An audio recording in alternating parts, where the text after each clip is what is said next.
Yes, students, today we will discuss about mode. Now, what is mode? Mode is the most repeating item in the series. जो item series में बार बार repeat हो उसे हम mode कहते हैं. So, how to calculate mode in individual series, that is single columnar series. Here we are solving one question. These are the values given. So, first step is here to arrange the data in ascending order. So, we have arranged here data in the ascending order. Lower values 5, 7, then higher value 8, 8, 8, 9, 10, 11, 12. So, at a glance in the series, we see that 8 occurs maximum number of time. So, here in this question value of mode will be 8. The mode is denoted by Z. So, this was about individual series. The number which repeats maximum number of times in the series is said to be mode.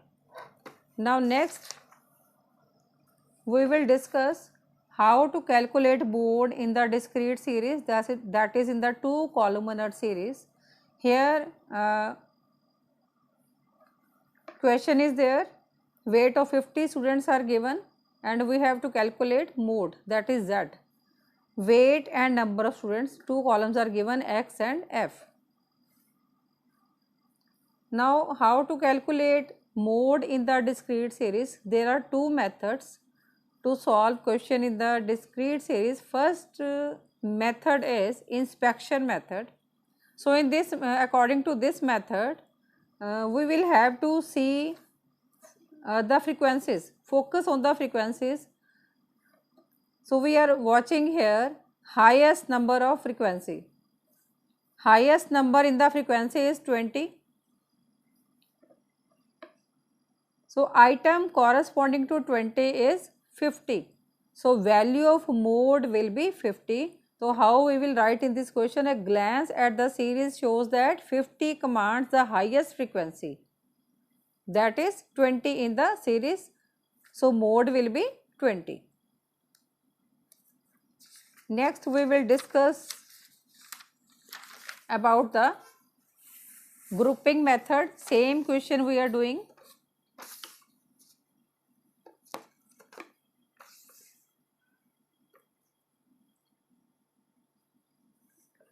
So, how to calculate mode in the discrete series? Grouping table, I am taking the same question. So, I have written this question vertically. Weight, that is X, and number of students are written here. So, we will draw different columns. So, here we will have 6 columns total. First column will be of the frequency, then second column, third column, fourth column, fifth column and sixth column. Now, what is the method? In the second column, we will combine two items, combination of two items, first and second and so on. दो दो का group हमने इसमें बनाते चले जाना है. Third column में हमने फर्स्ट आइटम छोड़ देनी है. देन नेक्स्ट टू का ग्रुप हमने 2 + 3, देन 4 + 5, इस तरह का हमने ग्रुपिंग कर लेनी है. देन फोर्थ कॉलम में हमने पहली 3 आइटम्स का ग्रुप बना लिया, फिर नेक्स्ट 3 का ग्रुप बना लिया, इस तरह से. देन फिफ्थ में फिर 3 आइटम्स का हमने ग्रुप बनाना है, फर्स्ट को स्किप कर देना है. सिक्स्थ में फर्स्ट और सेकंड दो को स्किप करना है और थर्ड, फोर्थ और फिफ्थ आइटम को ऐड करना है. अब आप न्यूमेरिकली इसको समझोगे ध्यान से तो things will be more clear to you. ये एक्स और एफ तो हमें क्वेश्चन में ही गिवन है. नाउ सेकंड क्वेश्चन, कॉलम है that is first and second, means पहले दो का हमने टोटल कर लिया. किसका टोटल हमने करना है? फ्रीक्वेंसीज का. We will be adding frequencies here, that means 4 + 10 = 15. दो का हमने ग्रुप बनाते चले जाना है. 4 और 10 का ग्रुप बना लिया 14. देन 20 + 11 यहाँ पर लिखना भी है साथ साथ ताकि आपको क्लैरिटी होती जाए. 31 आ गया इसका टोटल.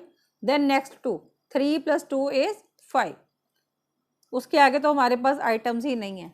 नेक्स्ट थर्ड कॉलम में हमने ग्रुप फिर 2 का बनाना है. फर्स्ट आइटम हमने छोड़ देनी है, सेकंड से शुरू करनी है ग्रुपिंग, और हमने ग्रुपिंग दो दो की ही करनी है, इसमें भी सिर्फ फर्स्ट आइटम छोड़नी है, बाकी सारी हमने लेनी है। फर्स्ट आइटम किसकी? फ्रीक्वेंसीज की। तो frequencies are given here. First item 4 है, हमने ये छोड़ दी। देन नेक्स्ट 10 + 20, ये 2 का ग्रुप बन गया। 10 + 20 is 30। Then next two items हमने ले ली। 11 + 3 14। अब 3 के बाद सिर्फ एक आइटम ही रह गई है, वो हमने छोड़ देनी है, क्योंकि हमारे इस कॉलम का मेथड क्या है, दो दो आइटम्स की हमने ग्रुपिंग करनी है, और वो 2 ही आइटम अवेलेबल होनी चाहिए हमारे पास। अगर लास्ट में हमारे पास एक रह जाती है, हम उसको नहीं लेंगे, we will ignore that item.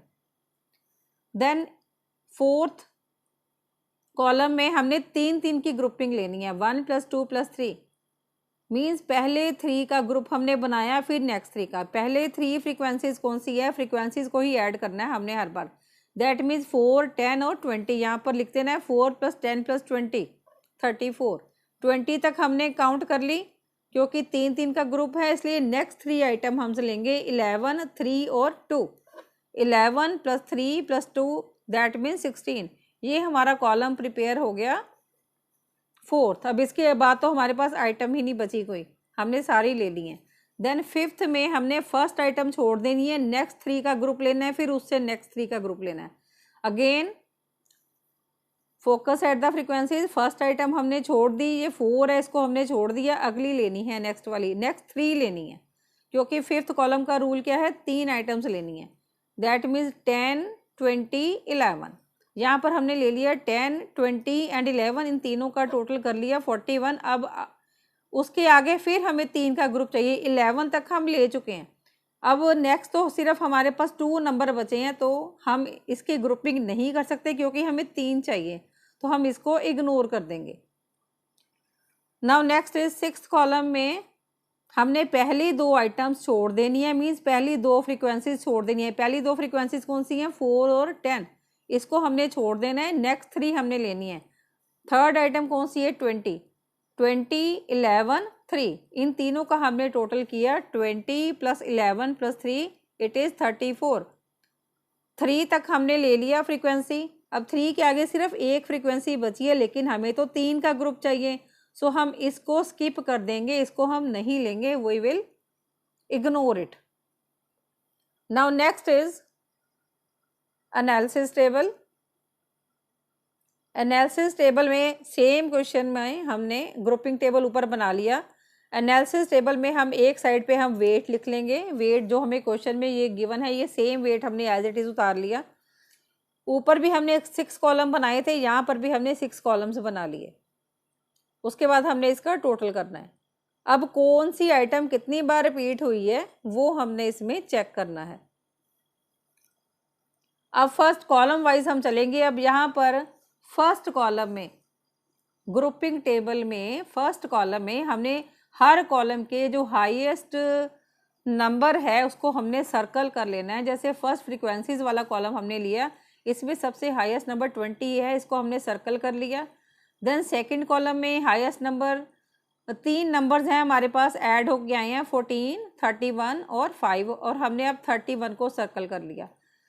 Third column में 30 एंड 14 2 नंबर्स हैं, 30 को हमने सर्कल कर लिया क्योंकि 30 हाईएस्ट है। देन फोर्थ कॉलम में हमने 34 और 16 2 नंबर्स हैं, अगेन 34 हाईएस्ट है, तो हमने इसको सर्कल कर लिया। फिफ्थ कॉलम में 41 एक ही है, तो हम इसी को ले लेंगे। सिक्स्थ कॉलम में भी सिर्फ एक ही नंबर है 34, हमने इसको ले लिया। अब हमने एनालिसिस टेबल में इसके अकॉर्डिंग चलना है। अब फर्स्ट कॉलम में हाईएस्ट नंबर क्या है? 20। 20 के कॉरस्पॉन्डिंग आइटम क्या है? 50। तो 50 के ऑपोजिट हमने टिक मार्क लगा देना है एनालिसिस टेबल में। 50 के ऑपोजिट हमने टिक मार्क लगा दिया। अब सेकंड कॉलम को स्टडी करेंगे। यहाँ पर ये है हमारा सेकंड कॉलम। सेकंड कॉलम में हाईएस्ट फ्रीक्वेंसी है 31। 31 किसको ऐड करके आया है? 20 और 11 को। 20 और 11 की ऑपोजिट बिल्कुल सामने वाली एक्स कौन सी है? 50 और 51। एनालिसिस टेबल में आएंगे हम, सेकंड कॉलम को हम स्टडी कर रहे हैं। 50 और 51 के सामने हमने मार्क लगा दिया। नाउ थर्ड कॉलम को हम स्टडी करेंगे फिर ग्रुपिंग कॉलम में। थर्ड कॉलम को हमने स्टडी किया। थर्ड कॉलम में हाईएस्ट जो आइटम है हमारे पास 30 है। किसको ऐड करके आया था? 10 और 20 को। 10 और 20 जो हमारी फ्रीक्वेंसी है ये मेंशन है यहाँ पर। अब इसके सामने वाली एक्स लेनी है हमने, एक्स को रीड करना है हमने। तो 49 और 50 कॉलम हम स्टडी कर रहे हैं थर्ड वाला। यहाँ पर आएंगे थर्ड कॉलम में 49 के सामने टिक मार्क लगाएंगे और 50 के सामने टिक मार्क लगाएंगे। नाउ उसके बाद फोर्थ कॉलम आ गया। फोर्थ कॉलम में हमने 3 की ग्रुपिंग ली है। किसका ग्रुप बनाया हमने? 4, 10 और 20 का। 4, 10 और 20 हम इधर हम फ्रीक्वेंसी में चेक करेंगे। 4, 10 और 20 यहाँ पर लिखा हुआ है। इसके सामने वाली आइटम कौन सी हैं? 48, 49, 50। अब हम एनालिसिस टेबल में आएंगे। फोर्थ कॉलम हमने ऊपर से स्टडी किया है। हमने ऊपर से क्या स्टडी किया है कि फ्रीक्वेंसी हमने किसके सामने वाली ली थी? 48 के ऑपोजिट, 49 के ऑपोजिट और 50 के ऑपोजिट। ये 3 का ग्रुप था इसमें, तो 3 के सामने हमने टिक मार्क लगा दिया। अब हमने फिफ्थ कॉलम को स्टडी करना है। फिफ्थ कॉलम में अगेन हमने 3 का ग्रुप लिया था। 2 + 3 + 4। 2, 3, 4 में हमारी फ्रीक्वेंसी आई थी 10, 20, 11। अब फ्रीक्वेंसी वाले कॉलम में चेक करेंगे हम 10, 20, 11। 10, 20, 11 के सामने वाली जो आइटम्स हैं दे आर 49, 50 एंड 51। बिल्कुल इसके सामने वाली जो हमने ऐड की हैं। अब column number 5th analysis table में हमने ऊपर से सिलेक्ट की है वैल्यू 49, 50, 51। फिफ्थ कॉलम में 49 के ऑपोजिट हमने टिक मार्क लगा दिया, 50 के ऑपोजिट टिक मार्क लगा दिया, 51 के ऑपोजिट टिक मार्क लगा दिया। देन सिक्स्थ में अगेन हमारे पास पहली 2 आइटम्स को छोड़ के नेक्स्ट 3 आइटम्स 3, 4, 5 हमने ली थी। कौन सी ली थी? 20, 11 और 3। मीन्स 20, 11 और 3 इसके जो ऑपोजिट वाला एक्स है वो कौन सा है? 20 के सामने है 50, 11 के सामने है 51, 3 के सामने 52। इन तीनों के सामने हमने एनालिसिस टेबल में टिक मार्क लगाना है। नाउ लास्ट कॉलम 6, 50 के सामने हमने टिक मार्क लगा दिया, 51 के सामने हमने टिक मार्क लगा दिया, 52 के सामने हमने टिक मार्क लगा दिया। अब जितने हमने टिक मार्क्स लगा दिए हैं हमने इसका टोटल करेंगे। 48 का 1 टिक मार्क लगाया है, 1 आएगा यहाँ पर टोटल। 49 के टिक मार्क्स कितने लगे हैं? 1, 2, 3, ये 3 टोटल आ गया। 50 के टिक मार्क्स कितने लगे हैं? 1, 2, 3, 4, 5 एंड 6, ये 6 आ गया। देन 51 के ऑपोजिट कितने टिक मार्क लगे हैं? 1, 2 एंड 3, ये 3 आ गया। देन 52 के आगे टिक मार्क कितने लगे हैं? 1, ये 1 आ गया। 53 के सामने कोई टिक मार्क नहीं है तो इसको हमने ब्लैंक छोड़ दिया। अब हमने क्या देखना है? जो हमने टोटल लगाया है इसमें जो हाईएस्ट फ्रीक्वेंसी है, जो हाईएस्ट फ्रीक्वेंसी है वो क्या है? It is 6। Highest frequency is 6। 1 और 3 दोनों छोटे हैं इससे, तो 6 को हमने चूज कर लिया।